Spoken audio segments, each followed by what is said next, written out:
Panorama group, जो सोचता है वो करता है। आपके अपने सपनों का आशियाना।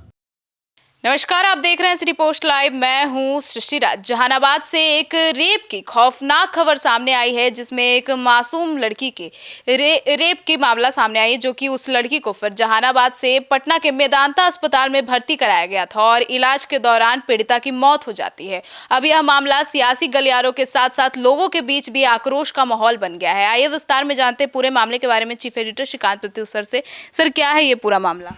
अब देखिए, जहानाबाद के पटियावन गांव का ये मामला है। लड़की कहीं हॉस्टल में या कहीं स्कूल में पढ़ती थी और वहीं कुछ उसके साथ कांड हो गया। उस मामले के बाद उसको अस्पताल में जहानाबाद में कहीं भर्ती कराया गया और उस पर पर्दा डालने की कोशिश की गई। किसी तरह से मामले को दबाने की कोशिश की गई, लेकिन जब उसकी हालत ज़्यादा बिगड़ गई तो पटना मेदांता हॉस्पिटल में उसको भर्ती कराया गया और यहाँ पर उसकी मौत हो गई है। तो मौत होने के बाद बवाल हुआ, परिजनों ने हंगामा शुरू किया और जो सूत्र बता रहे हैं कि लड़की के शरीर पर चोट के निशान हैं, मतलब खरोच के निशान हैं, मतलब उसके साथ ज्यादती हुई है। तो कुछ लोग तो कह रहे हैं कि दूसरा निर्भया कांड है। भाई, रेप कर करके दरिंदों ने अगर किसी को मार डाला है तो निर्भया कांड की ही किसी को आती है। अब क्या मामला है, पुलिस ने अभी तक कोई बयान दिया नहीं है, लेकिन ये मामला तो खौफनाक है कि एक पढ़ने वाली छात्रा के साथ रेप हुआ। उस रेप कांड पर पर्दा डालने की कोशिश की गई, फिर वो पटना आई और मौत होने के बाद मामला सामने आया है। तो उसके परिजन पहुंचे हुए अस्पताल। मतलब इस खबर को, मतलब इस पूरे कांड को छिपाने की कोशिश की। परिजनों का तो यही आरोप है कि जहानाबाद में ही पुलिस को एक्शन में आना चाहिए था और मामले की जांच पड़ताल करनी चाहिए थी, लेकिन वहाँ अस्पताल में भर्ती करा के उसको दबाने की कोशिश की गई। लेकिन जब लड़की की हालत ज़्यादा खराब हो गई तो हॉस्पिटल ने भेज दिया होगा कि भैया पटना ले जाइए, और पटना मेदांता में आने के बाद लड़की की मौत हो गई है। तो उसके परिजन कह रहे हैं कि देखिए, उसके शरीर पर खरोंच के निशान हैं, मतलब ये स्वाभाविक मौत तो है नहीं। संभावना जताई जा रही है कि उसके साथ रेप या गैंग रेप हुआ है। अब इसकी पुष्टि तो जांच के बाद ही हो पाएगी, तो जांच अभी हुई नहीं है, पोस्टमार्टम होगा तब पता चलेगा। लेकिन ये घटना हिला देने वाली है।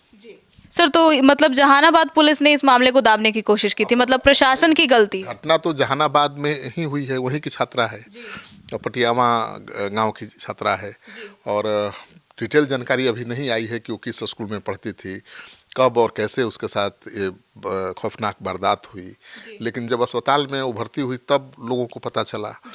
और जहानाबाद में तो शायद पुलिस को पता भी चला या नहीं, या पुलिस ने कोई मामला दर्ज किया है नहीं, ये पता नहीं चला है अभी तक।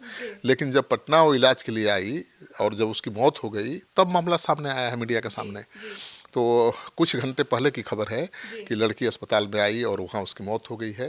परिजनों ने और कुछ लोगों ने वहाँ पर जो जमा हो गए थे, उन्होंने लाश को देखने की कोशिश की, छिपाने की कोशिश की जा रही थी। पुलिस भी पहुँच गई थी, लेकिन उन्होंने लाश को जब कपड़ा हटाकर देखा तो शरीर पर उसके खरोच के निशान थे।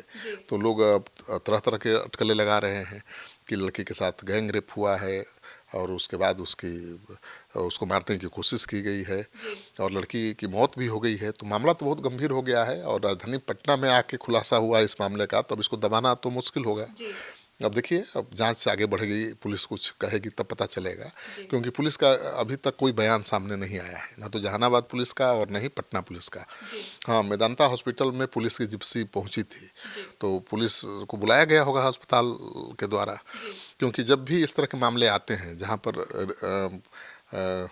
किसी के साथ रेप हो गया हो या किसी को गोली लग गई हो, तो अस्पताल वाले पुलिस को सूचना देते ही हैं। तो यहाँ पर लड़की जब आई, उनको लगा कि मामला संदिग्ध है, सामान्य मामला नहीं है, तो उन्होंने पुलिस को खबर की होगी। पुलिस आई और भीड़ भी जुट गई, कुछ उसके घर के परिजन भी थे। तो पता चला है कि अभी जो खबर आई है कि लड़की की मौत हो चुकी है और उसके परिजन उसके साथ गलत होने का आरोप लगा रहे हैं कि उसके साथ बहुत कुछ बुरा हुआ है। और कुछ लोग तो ये कह रहे हैं कि ये तो निर्भया कांड है दूसरा। अब अगर वाकई गैंग रेप का मामला है तो ये बहुत तूल पकड़ने वाला है, क्योंकि अब नई सरकार बनी है, सम्राट चौधरी गृह मंत्री हैं, कानून व्यवस्था को दुरुस्त करने में लगे हैं, और ऐसे में किसी बेटी के साथ गैंग रेप हो और उसकी मौत हो जाए तो ये मामला गंभीर हो जाता है। अब तो इस पर राजनीति भी होगी। तेजस्वी यादव भी पटना पहुंच चुके हैं तो अभी तक डिटेल जानकारी नहीं आई है, इसलिए अभी मीडिया में कहीं खबर नहीं आई है। लेकिन 1-2 घंटे में हर जगह ये खबर आ जाएगी और उसके बाद प्रतिक्रियाएं भी आने लगेंगी। अब देखिए, अब तो बच्ची अगर जिंदा रहती तो हम कामना करते कि वो स्वस्थ हो जाए। अब ईश्वर उसको शक्ति दे, लेकिन अब तो हमारे बीच हमारी बेटी रही नहीं, तो हम यही कह सकते हैं कि ईश्वर उसकी आत्मा को शांति दे और जो दोषी हैं, अपराधी हैं, उनको जेल हो, उनको सजा हो। तो सुना आपने हमारे इस डिबेट को। तो अब इस पूरे कांड पर और पुलिस की कार्रवाई पर सिटी पोस्ट लाइव की नजर बनी हुई है। जैसे ही कोई अपडेट आते हैं सबसे पहले लेकर आपके पास पहुंचेंगे। फिलहाल इस खबर में इतना ही। आगे की खबरों के लिए जुड़े रहिए हमारे साथ और देखते रहिए सिटी पोस्ट लाइव।